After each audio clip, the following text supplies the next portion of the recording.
Hello, my name is Dr. Hemphill and welcome back to my channel. I want to let you know that I make weekly teaching tips for teachers of English language learners, and if this is a topic that sounds interesting to you, make sure to hit the subscribe button and the notification bell so you don't miss a weekly video, and please be sure to say hello in the comment section below. Getting your students to speak in complete sentences is one of the most important parts of getting students to feel more confident and speaking more fluently in English. In today's video, I want to show you 3 games that are going to help you with just that. And make sure after you watch this video to check out this video on more teaching game ideas for your online classroom. The first game I'm going to share with you today is called What is Missing. And in the game What is Missing, all you're going to need are flashcards or props. And in this case, I'm just going to use these flashcards. And what you're going to do is have the students go through each of the cards, naming them in a sentence what is going on in the picture. So for example, using demonstrative pronouns, so they would say, these are fish, these are birds, this is a lamb, and so forth.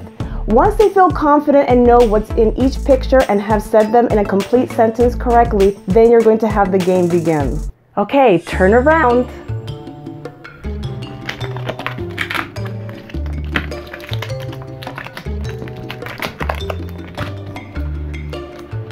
Okay, you can turn back around again.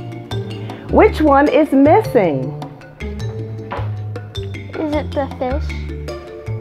Yes, you got it right. Good job. The next game is called the mystery word game.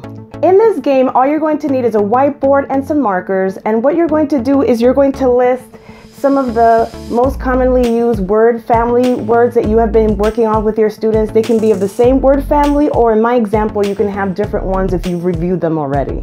And what you're going to do is you're going to ask a bunch of different questions to see if you can get your students to guess which is the mystery word. The mystery word starts like the word man and it rhymes with Pat. Can you tell me which one it is? Is it Matt? Yes, good job. What are your students' most favorite games to play in distance learning? Make sure to write them in the comment section below so that we can share each other's ideas. The next game is called Class Tic Tac Toe. What I love about Class Tic Tac Toe is that you can apply it to any content, any subject area, any topic that you are teaching, and you can apply it to those boring question and answer sessions that you may have with your students and turn it into a game.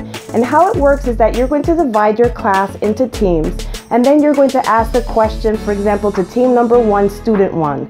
And if they get it correct, then they get to put an O or an X anywhere on the board, and then it goes to the second team or the third team or wherever you are in the sequence of the game, and then you're going to choose which student goes first. And then if they get it wrong, then it goes to another member of their team, and if they all get it wrong, then it goes to the following team. If one person gets it correct on that team, then they get a point, and they also get to choose a place on the board. Now, if the event happens that no one gets it correct, then you can ask a tiebreaker question, and the first hand to go up from a particular team and gets the answer correct wins the point. If you're interested in more interactive games for your students, I highly recommend that you check out this game called Phrase It by ESL with Purpose.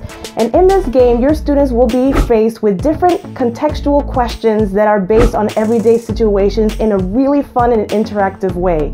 And they're not even going to realize that they're learning. If you're interested in checking out this game, I will link the game in the description below, as well as a video explaining the directions on how to play. I want to thank you from the bottom of my heart for choosing my video to watch. If this video has helped you, make sure to share it with other colleagues and to hit the like button so that it reaches more teachers. And as always, make sure to tune in next week for more tips, strategies, and resources for the English language learners in your classroom.